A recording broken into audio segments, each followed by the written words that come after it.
3, 2, 1.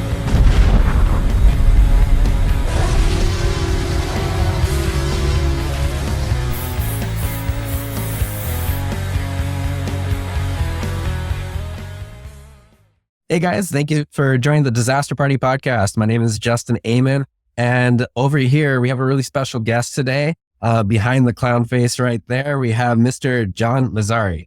I'm saying that right, Massari? No, you're saying it absolutely wrong. We have to start all over again. All right. It's Massari. Massari. John Massari. John Massari. All right, so joining me today, we have John Massari. John is an accomplished composer and music producer known for his work in film, television, and video games. He gained his recognition for scoring films, particularly in the horror genre, and has collaborated with various artists and projects throughout his career. Some of your most notable works are Killer Klowns from Outer Space, The Wonderful World of Disney. We just said this right before, Ray Bradbury Theater. The Ray Bradbury Theater. And then also, it was one of the very first television series on HBO. There we go. Yeah. Originally produced television series on HBO way back in the day when people thought like the Disney Channel was actually the Disney Canal. Yeah. They didn't realize that they were making a different form of something something that went beyond broadcast television. Yeah. Cable television. This is when cable television was a very novel thing way back when. Yeah. Well, thank you for joining me today and doing this. Thank you for having me. Yeah, of course. Yeah, I mean, I'm super excited to have you here. Killer Klowns from Outer Space. As you can see, I'm wearing a t-shirt right now. I just noticed. But it's one of my favorite, if not my favorite, like horror comedy kind of like it was my introduction into that genre of movies. And yeah, like I've always been into like the Dickies are also on that soundtrack, and I've always been into that, just the Dickies and punk rock music in general. I grew up as a punk rock musician. Like I was in different bands, and very awesome. Yeah, now I'm a singer songwriter and stuff as well. But and yeah, what do you play? I play guitar and sing mostly. I also play bass for different bands and stuff as well. Very cool. I've got to hear your music. Yeah, I'll send you some afterwards. Who knows? I may have a job for you. I mean, I appreciate it. That's bass is well, it depends. I got to hear you. make sure I can play. Well, yeah. I mean, I have a very particular way of working when I work in the punk rock medium. So yeah.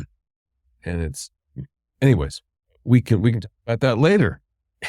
Yeah. Well, I guess a great way to start this off would just to be, well, let's start from how you got into music, and we're kind of journey our way into, how you went from playing music to what you do now. Right. How did it all start? So, first of all, I want to say, it started when I was a little kid. I'm talking about like 2 or 3 years old, when I could walk and was able to turn on a radio. Okay. So I still have it. I still have a problem. I basically sleep 6 hours a day. And it's not because of drinking too much coffee or anything. It's just after 6 hours, I just boom, wake up. Yeah. No problem. So when I was a little kid, everyone told me I was always awake. They never really saw me sleeping. So in the middle of the night, I would venture over to the hi-fi set. A hi-fi set was like, the radio was like a piece of furniture.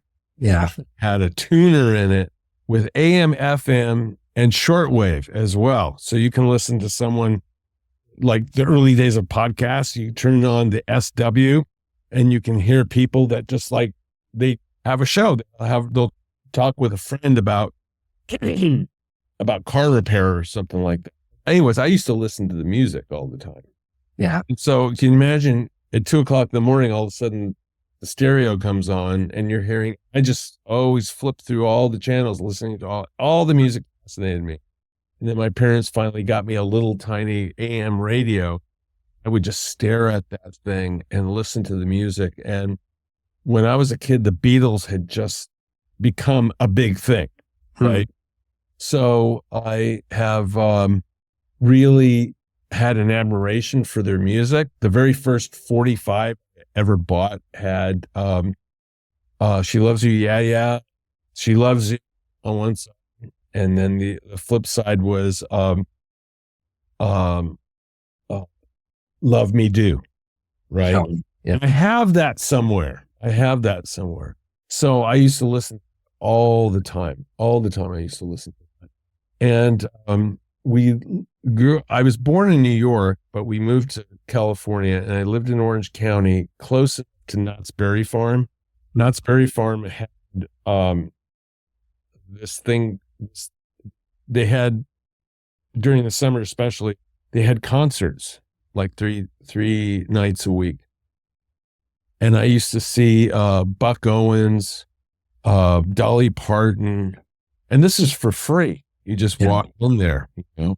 And the same thing with Disneyland. Disneyland used to be a place where you would walk in and then buy tickets for the rides, but you would get in free. There was no admission price, right?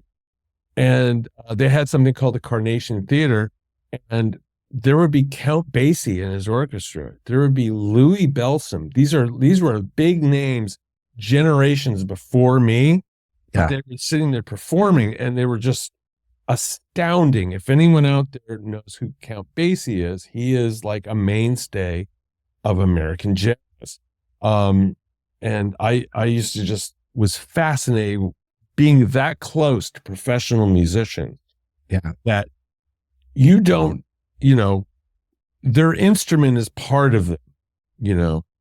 You're a guitar player. You must know who Chet Baker is. Yeah.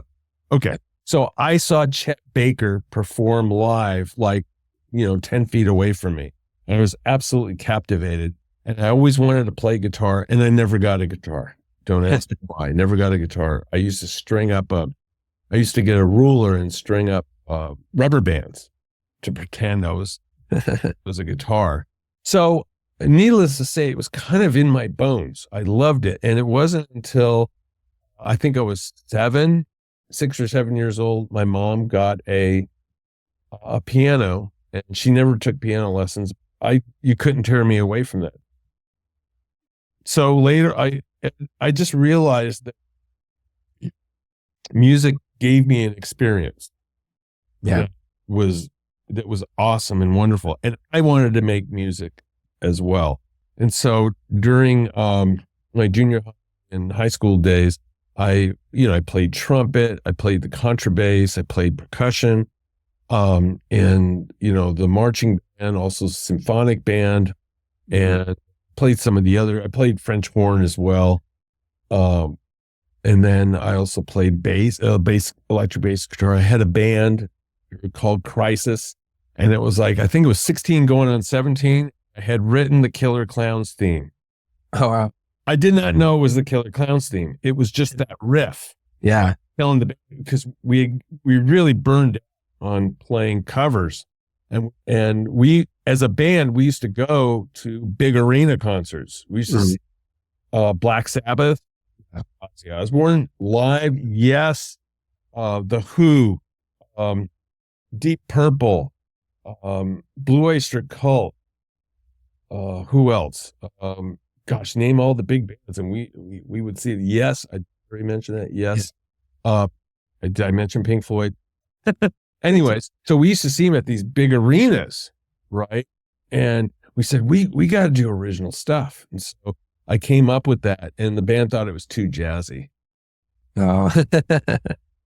They didn't like it. But anyway, so at that point, and this will be a lesson for other people, is that by the way, I love music for movies and what have you.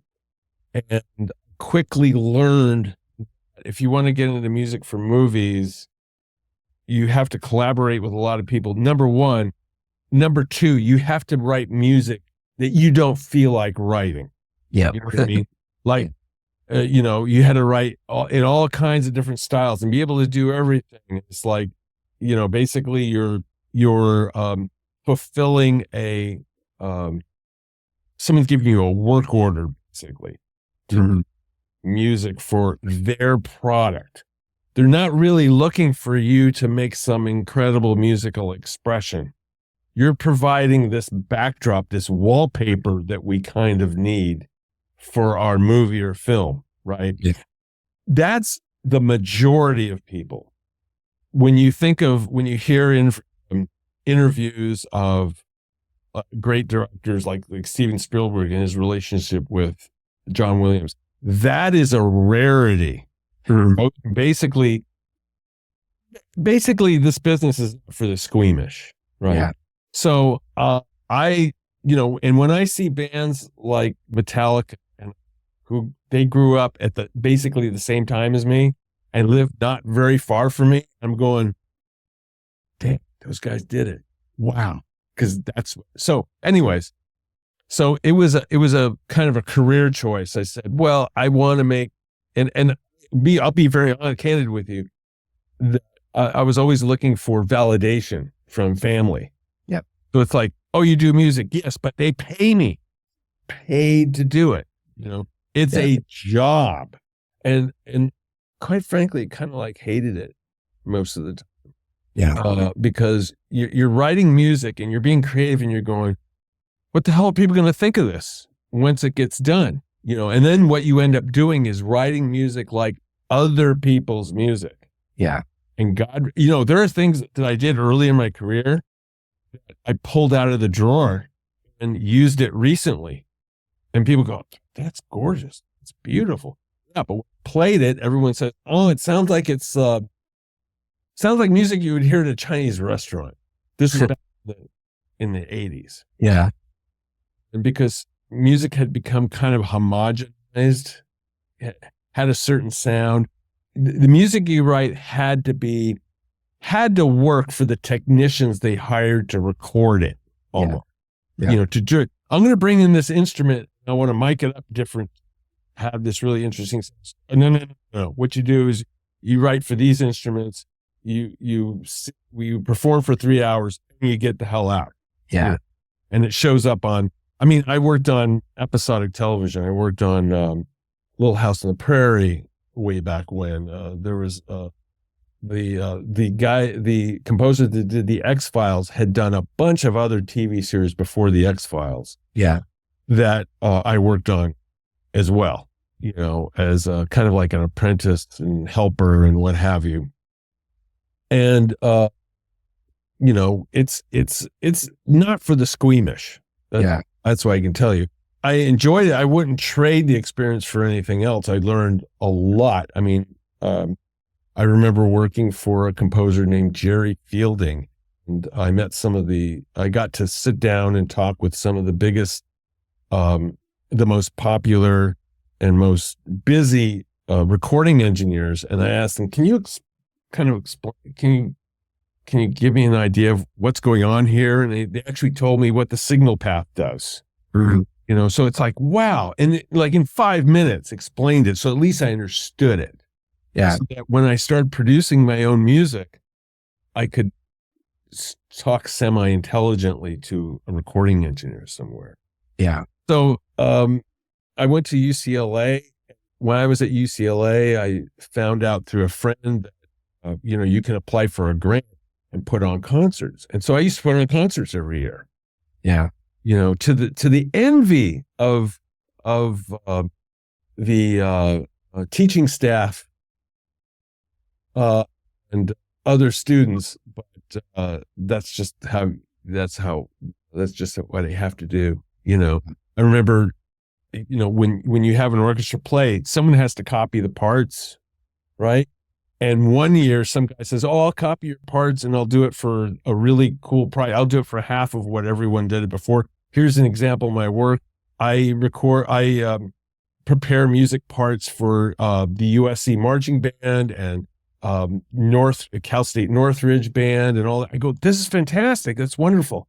So when it came time to deliver, the guy punked me. Oh, He wow. like show up. He did it on purpose. Wow. You know what I mean? So Yeah. stuff like that happens, and stuff like that happens even now. You know, yeah. you have to have a really tough skin, and you have to be willing. You have to be willing to ripped off every once in a while to learn who you can really trust. Yeah. In the business. And I've worked with some absolutely wonderful people. I did a project with Bear McCreary, and it was so much fun. And we had met each other on the CD signing circuit, right? And we just got along. And he says, I'm working on a project that your name keeps coming up, and so you want to help me on this one movie? I go, sure. It was a lot of fun. There are some fun, wonderful experiences, but there's also like, you look around and you go, what happened? I just got screwed. I got completely hosed. Yeah. And there's like nothing you can do about it, except mark it off to experience, and that you'll work on projects and movies that will never see the light of day. There's always that possibility. Even today in the day of streaming, I have worked on projects that it got so bogged down in litigation between producers, creators, and the director, everyone, that it just sits and does nothing. Yep. It's just basically a listing on IMDb. Pretty much. So I don't know if that gives you a really rotten picture of what the business is like. Yeah, definitely. If that helps in any way, if your listeners would want to hear something like that. I mean, I'm definitely interested in hearing stuff like that. I can also relate too, about just like the music industry in general, that it can be very most of it has been good for me, at least. Most of it, I feel like for most of the musicians I know might be watching. Also, like, I think the majority of it can be good, but then you get like those bad, like experiences in between all of it and stuff. Like, we've all been ripped off. We've all played like shows that didn't necessarily work out, and we had to spend more money than we actually made, or if most of the time we don't make money at all, right? At least in the beginning. What were some like notable stories like that, like coming up, like maybe like when you were playing shows as like a band and stuff first started? What would you say are like some of the most notable experiences that kind of like created that tough skin for you now?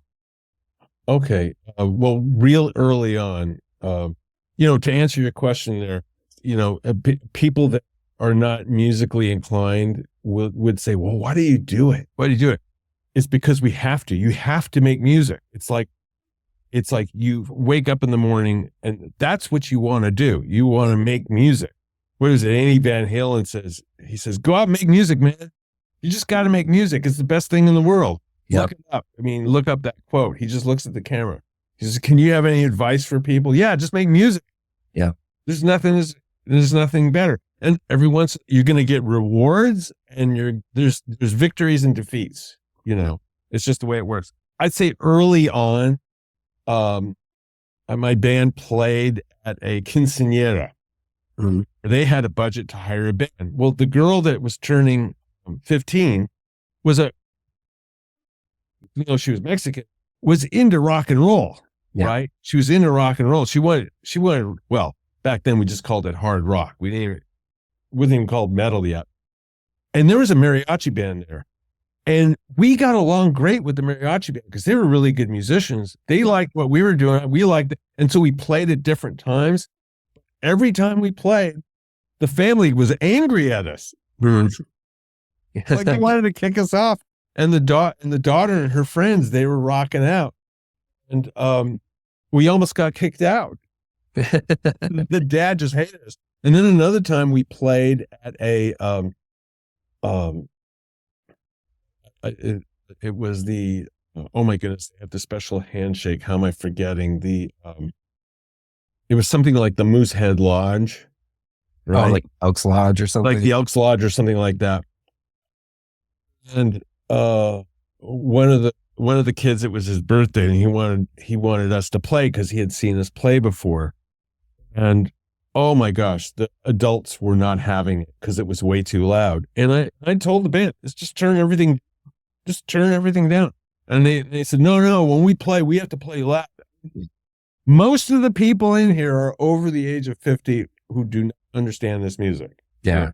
So, anyways, we practically got kicked out of that. So that's in the days of bands. I'd say musically, I mean, working on spec projects where someone says, I shot all this footage of like 5 minutes of a movie, and I want to put a montage together, and I want original music and everything like that. You do this wonderful thing, and you put in lots of time. When I say lots of time, like 2 months of work involved in making this project happen. And then you'll find that they say, well, I sold the rights to my project to a production company. They're going to produce it, and they have everything in place to do it. Yeah. So it's like, oh, okay, that was a big waste of time for me. Yeah.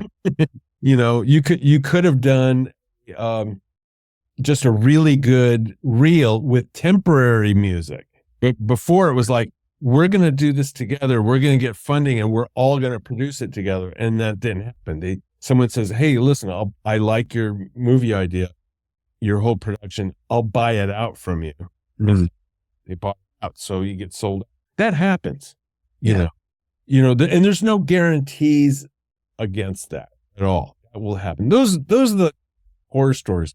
But then there are really wonderful experiences that I had that were just, everything was just like hitting the right, just absolutely the right time. And one of them, believe it, was Killer Klowns from Outer Space. Yeah, definitely. I came on that because the producers wanted something original. They had heard music. The company that was producing had composers that they said, here, how about this? No, I don't like that. I don't want any music that sounds like all the other horror movies that are being done. We can't have that. And so as fortune would have it, one of their friends that they worked with, I had worked with a coworker of theirs before. Yeah. So his name was Eric Young, and Eric's, listen, you gotta call John Massari. Look at what he did for my trailer. It's really awesome. You guys got out. So I met with the Kyoto brothers, and even though they liked my music and they liked me personally, that I still had to audition. Right. Yeah. So we auditioned, and so remember I told you I did the Killer Klowns theme when I was in like 16 going 17? Yeah. I pulled that out, and I said, I'm using it. Of this like 2.5 minute piece of music I did, that part, you sold us on when the clowns are marching into the village. Yeah. With that riff. And so, and it was a wonderful experience, recording it, having the guys come to the studio and listening to it and giving their input. And it's interesting. You talk about input. There was this one stretch of music. They go, I love everything, but there's this one spot I just can't stand it. I go, tell me why. It says, hear that snare drum hitting?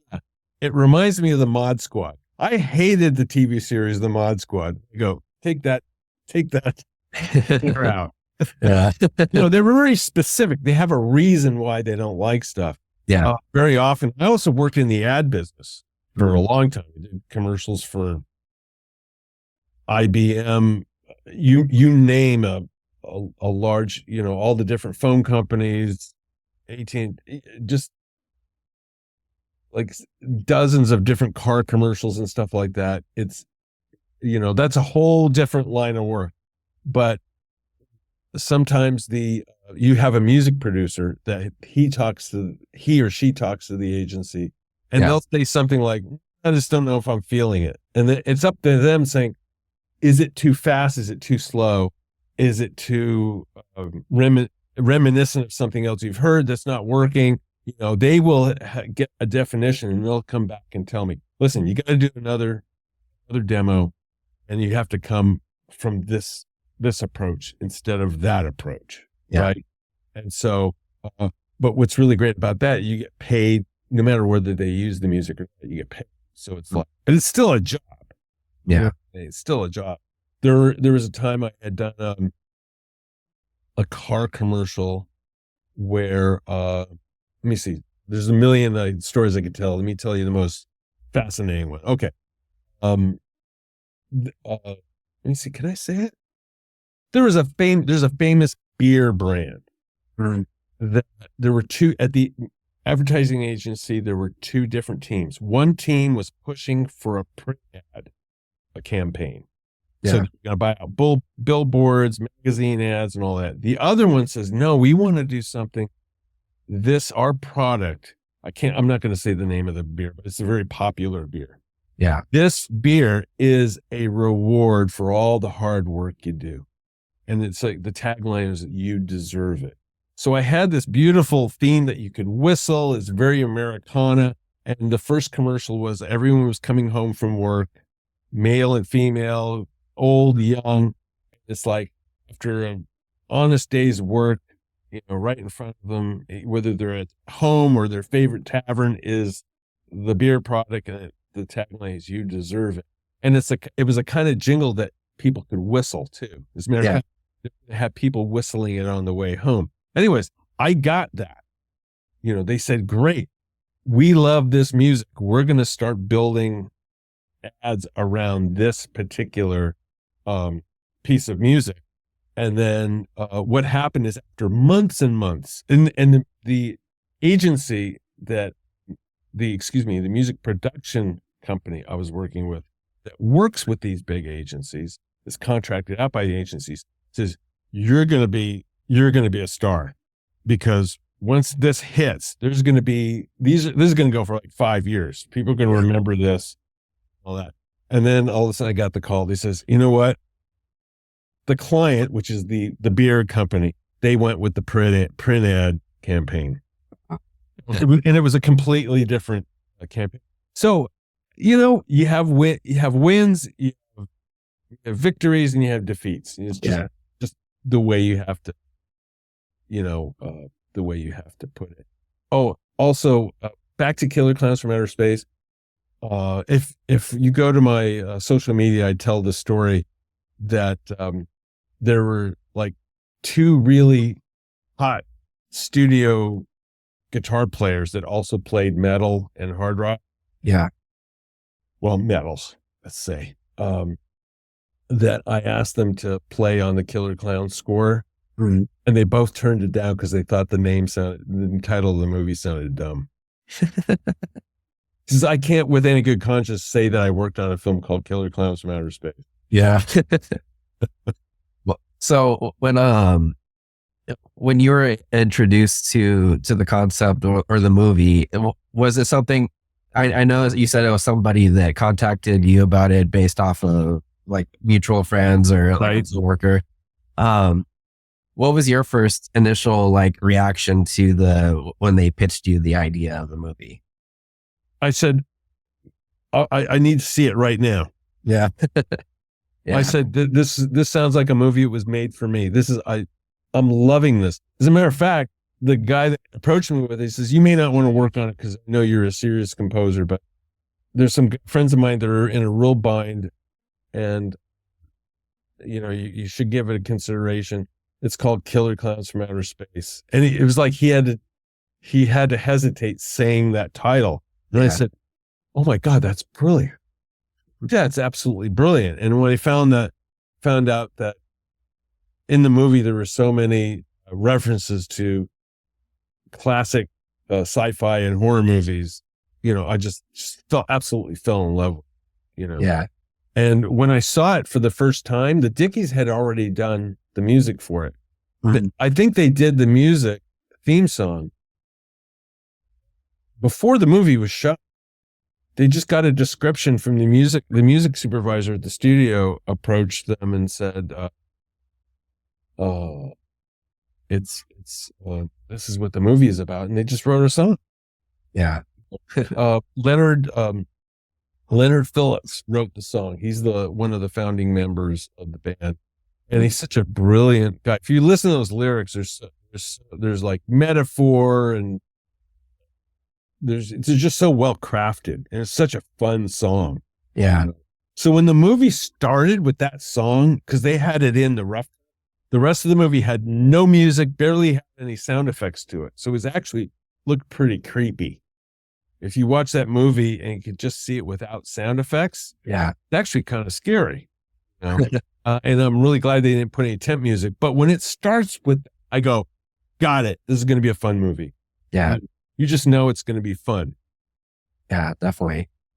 I mean, that's one thing that definitely stuck out to me when I saw the movie was the music. And I think, yeah, it's interesting that you say like that you saw it without the music, and like it would have been a completely different film, I think, if there was no music or sound effects or I mean, depending how you treated the sound effects and music, it could be a far creepier movie than what you see.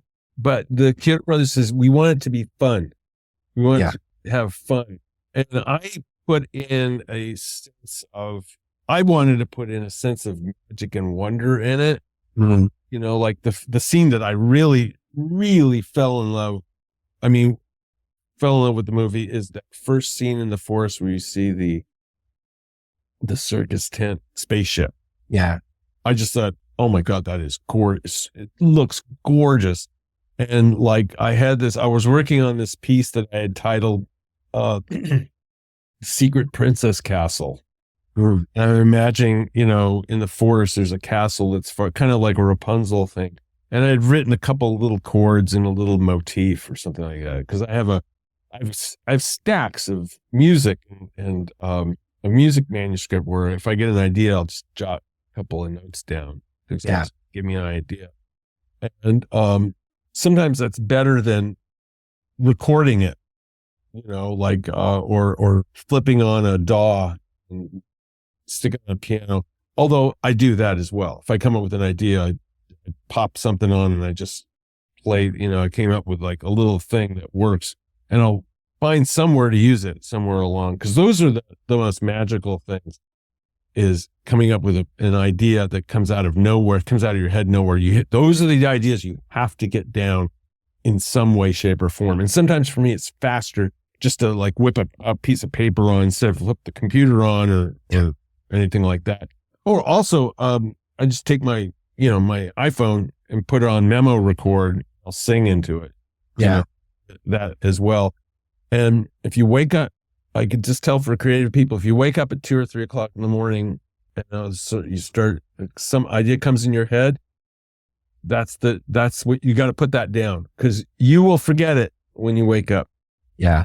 You go, what happened? That magical thing. What did I do? I said, no, I was too warm and comfortable in my bed. Get uncomfortable and get out and you know, somehow record it in some way, shape, or form. I remember the author Ray Bradbury saying sometimes he'd wake up in the early morning or in the middle of the night with just like a phrase or an idea. Yeah. He'd run over and write that down and it would turn into something. Just that little concept. Yeah. I have to say, like, most of the music that, like, at least like what I consider to be like some of the best music that I've written was written in like 20 minutes at 3 a.m. And right. Like, you know, then there's songs you spend years on trying to write, trying to get the perfect chord progressions and like the perfect melodies. And then it comes out and you're like, I don't like it. Try to shoehorn it. Yeah. Shoehorn in something that, you know, whereas if you come up with something really genuine, it doesn't have to be, I mean, if you listen to, if you listen to songs like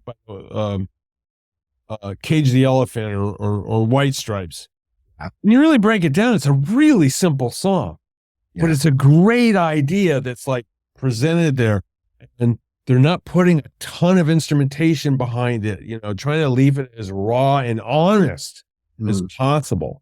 That is, that right there is, where all the magic is. Yeah. So as far as like, I would say like more modern artists, like you just said, Cage the Elephant, the White Stripes, like, are there any bands or I don't know if they're that new.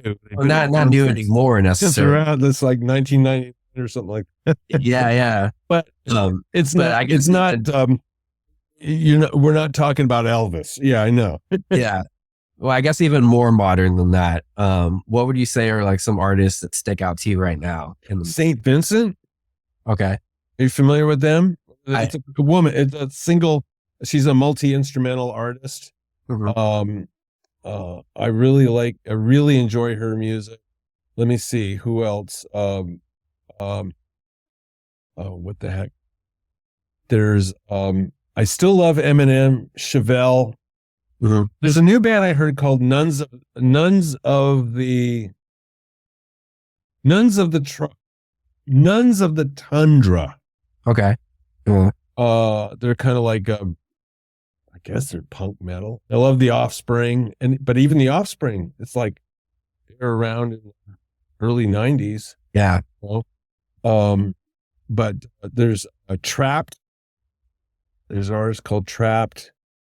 Gosh, who else I'm thinking of?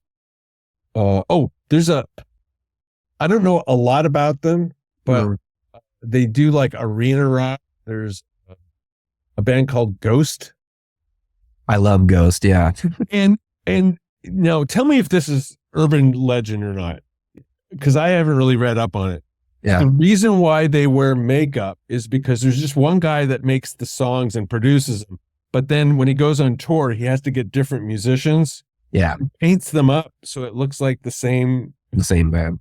Is that true? I mean, for the most part, makes sense. so. But the thing is, like, they had, as far as I know, so I heard Ghost on like Bandcamp and years ago, like when I was like a freshman in high school. Isn't that crazy? Yeah, and like they weren't really big or popular yet. I just saw them, and then I played their music, and it sounded like Blue Oyster Cult or like early Black Sabbath, like had a really like kind of doom metal kind of sound to it that I really loved. And at the time, I was into like metal and punk and like I listened to bands like Candlemass and like stuff like doom metal bands like that. And so I just fell in love with it instantly. And then after that, like years went by, I didn't hear anything from them. And then when I was, I don't know, in my 20s already, like all of a sudden I started seeing them play like huge arena shows and like opening up for,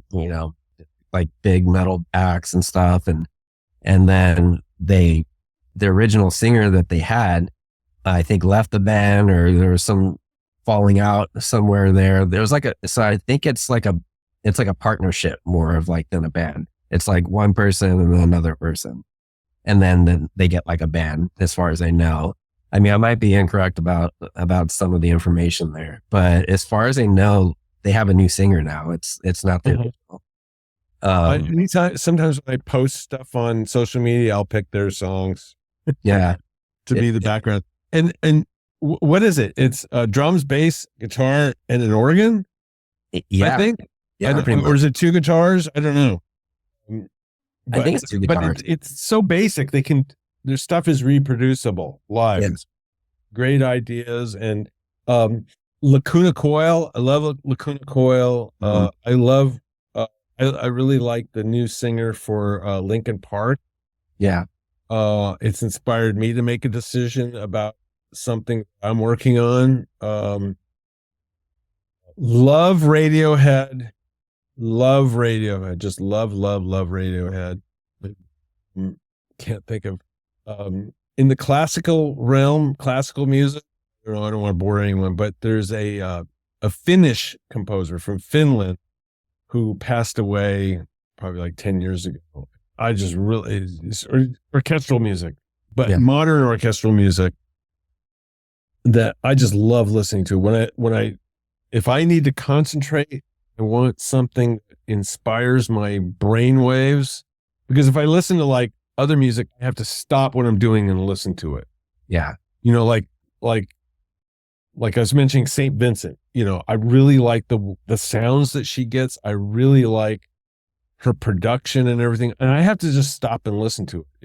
It's like headphone worthy, that you want to put the headphones so you really hear it. Anyway, so this Finnish composer from Finland, his name is Enyuani Rautava, and he just has this really delightful music. It just sparkles and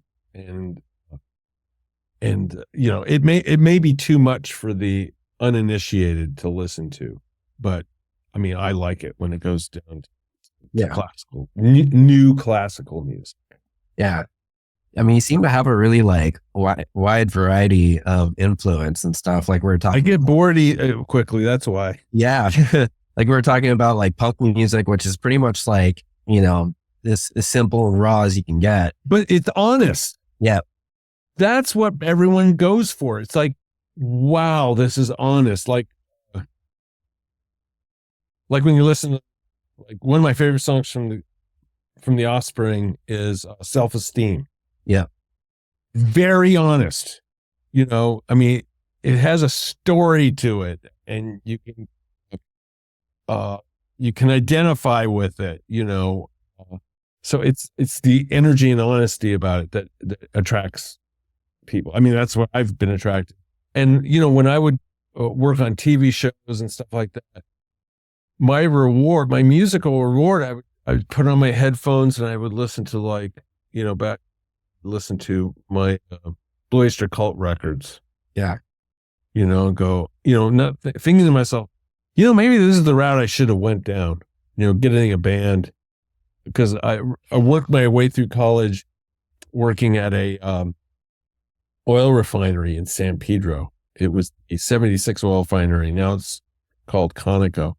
And I'm thinking to myself, I could have just kept that job and on my off hours, because when you work at a job like that, when you're off the clock and you go home, they're not calling you constantly unless there's a problem, like the place caught on fire or something like that, obviously.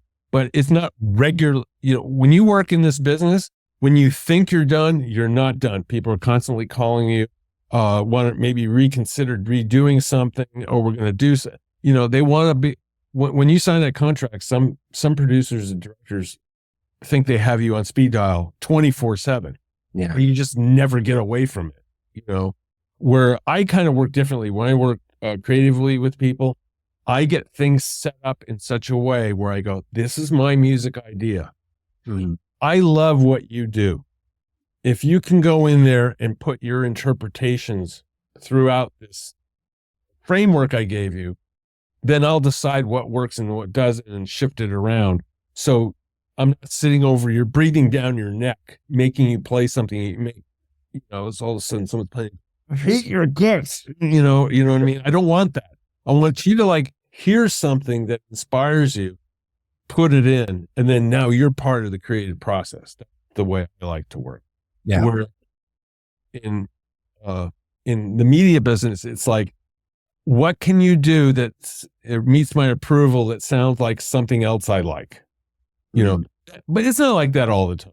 I got to tell you, but most of the time it is, because you're dealing with like an industry, making a product. So it's like they want everything to be a certain way, Of course, then when you get the new Dune movies by Hans Zimmer, I guarantee you, they didn't make him write what they wanted to hear. They said, "Here, Hans, this is all yours. Just please give us the magic." Yeah.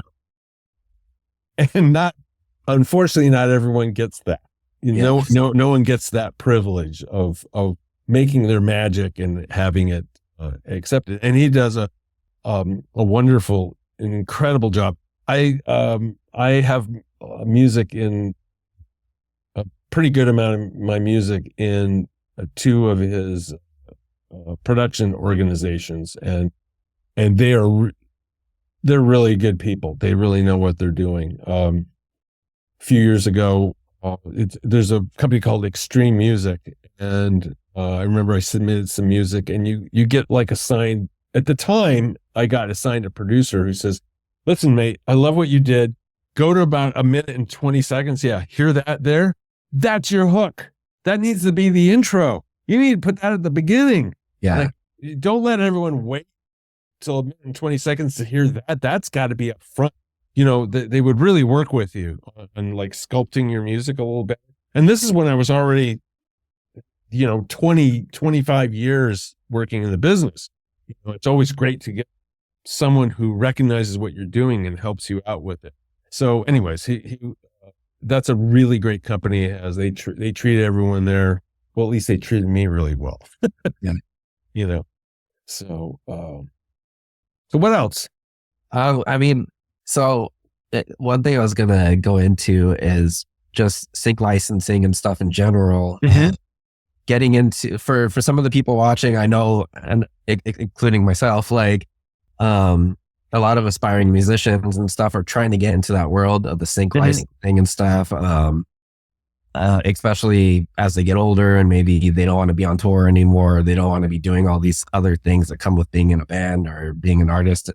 What advice would you give of like how to break into that kind of part of the industry, the sync licensing and getting your music on commercials and TV and film and all that? Okay. Well, that's a very good question, by the way. Thank you. That's a very, very good question.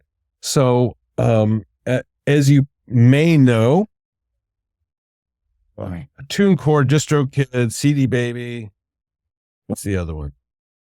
Anyways, all those people that you register your music with. First of all, let's establish something. What you want to do is you write an original piece of music that is your original piece of music, right? You want to copyright, get a copyright. While you're doing that, go to like CD Baby, TuneCore, DistroKid, enter it in, pay their fee. They have an option in there where they can promote your music for licensing. That's one. It's a start. There's no guarantee. They can't make you a guarantee. And I think you pay, it may be like 28, 30 some odd dollars a year. Yeah. It there. And how cool is it? Like someone comes across your music and go, you know what? I'm going to use that in my commercial. Or make a deal with CD Baby and what have you. That's one way. Okay. And by the way, after CD Baby gives you a particular ID number, then you go to ASCAP or BMI and you register there and you make sure that they have that same exact number and the same exact title that's on CD Baby. That's also the same exact title for your copyright. And then they do it for free. They'll register your thing for you because they collect the broadcast, even though it's not much, but they also collect it from Apple Music and Spotify and all those other platforms. But that's one way to do it. The other way to do it is to just there's tons of music production. They call it production music, I believe, where you can have your music can reside with them. Little bit of a drawback though is you now sign over all your rights to them. So whatever piece of music is, you are now sharing they may buy it from you, but most of the time they don't buy it from you. Especially nowadays. In the early days, they used to buy it from you, but not that I'm aware of, unless you're a big star, right? So you're going to sign over your publishing. So basically, they maintain the publishing, and you will get the writers. Whereas if, let's say, you're on CD Baby, and someone wants to use your song in a commercial or in a TV show or what have you, you're going to maintain the full right. You own the master. You maintain ownership of the. You maintain ownership of the product in its entirety. They're just licensing it from you. So you're going to not only get your writer's royalties from ASCAP or BMI, but you're going to get your publisher royalties as well. Mm-hmm. And it may not be a lot. Let me tell you. I mean, I go through my statements every quarter. Or it's just about every month, though, between all the various international and domestic, and for writer and for publisher, there may be like hundreds of entries that are like 3 cents, 2 cents, 4 cents, $1.25, and things like that. Because it may be somewhere in Europe, someone's using a piece of your music on a radio show. Yeah. And your share comes out to be $1.25. But when you can have hundreds and hundreds and hundreds of pieces of music or derivatives of that piece of music that are used by a variety of people, entities and radio stations, television stations, it adds up. Yeah. It adds up. So, so the point is, write, a good volume of music that's good. Yeah. I mean, if you could do 12 to 15 really great pieces, really strong pieces of music a year, and get them out and get a audience and a following, you're on your way. It's not going to be like magic out of nowhere. It'll take a while. Yeah. So definitely.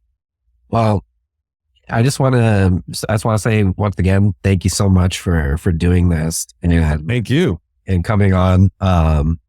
Once again, Killer Klowns from Outer Space it was a huge, like, it's been like a huge, as far as like me realizing music and movies, because before you don't really. I think that was my first movie that I actually was like, I really like the soundtrack to this. Like, you see a bunch of movies and you hear music in the background, but you don't really, you're there for the movie, But for that one, I felt like the music really made the movie for me. So it's really cool that you're able to do that. Also, well, I must say, if I could interrupt, yeah, one of the huge rewards of Killer Klowns from Outer Space was all the incredible people I met and became friends with that are fans of the movie. Yeah. That was very, very heartwarming and satisfying to know that something you work so hard to create, people appreciate. And, one thing I noticed about people who are Killer Clown fans, they're all very nice people. I have to say, I used to have another T-shirt. They got lost somewhere, and but like this shirt and the last shirt that I had in the Killer Klowns ones are, I get the most compliments in public from people from these shirts, and it's like unsuspecting people. Like I've had people like in their 70s with like a walker, like, that's a nice shirt, and like the movie makes people happy. Yeah. I have such wonderful stories of fans. One particular, there's a girl I know that she is a hospice care nurse in Connecticut, and I know a very wonderful person who's a hospice care nurse here. They both have Killer Klowns tattoos. One of them has an entire sleeve of Killer Klowns, and I said, "That's incredible. What inspired you to have that?" And she said, "My mother loved your movie, and when she was passing away, every so many weeks, she would want to see it because it would make her laugh." And I thought, oh, that just like, oh, that is so fulfilling. That is fulfilling. It makes it, things like that make the whole process of getting to that point, all the hardships, everything that, people go through as artists in general, like it's that one thing that makes it all worth it. And I think that's a big part of being an artist and stuff. A lot of people get lost in just like the chasing like the fame or money or whatever else with it. But it's things like that are truly like what makes it all worth it. It does indeed. Definitely. I know you have some music coming out pretty soon. It might be as I release this, it might be today. So right. It's a Monday, the March 10th. I have the start of a series of things being released. You're going to hear an EP called Dark Wave. There's also a full-blown Western score called Warpath. and another piece called Piano in January. And so those are coming out. And then the last week of May, I have a very special EP coming out that I'm working on. As we were talking, one of the mixes just came back that I have to approve. Nice. So I'm really looking forward to all of that. And that's a collaborative effort of brand new music. We'll give you a little, we're doing one cover. And so I'm really looking forward to that. Yeah.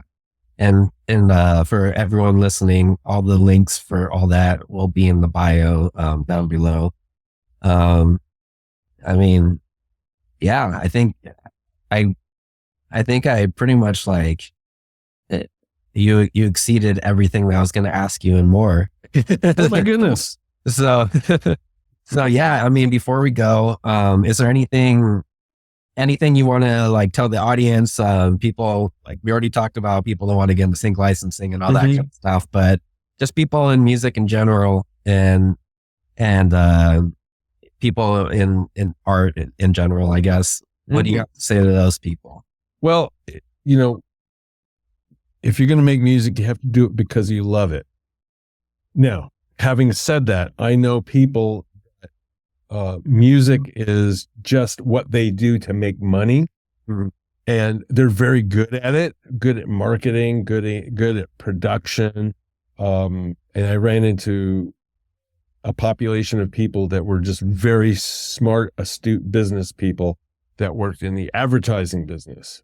Mm-hmm. And what they did is they very generously compensated artists to producing, super good quality product. That's the business aspect.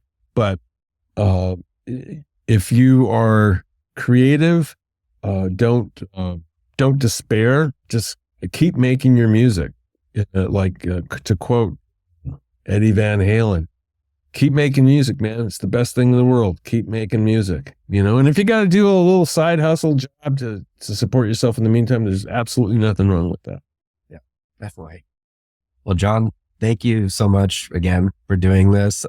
It's been an absolute pleasure talking to you. Thank you. And thank you guys for joining the Disaster Party podcast, and we'll see you next time. Take care, Justin. All right, you too. Bye-bye.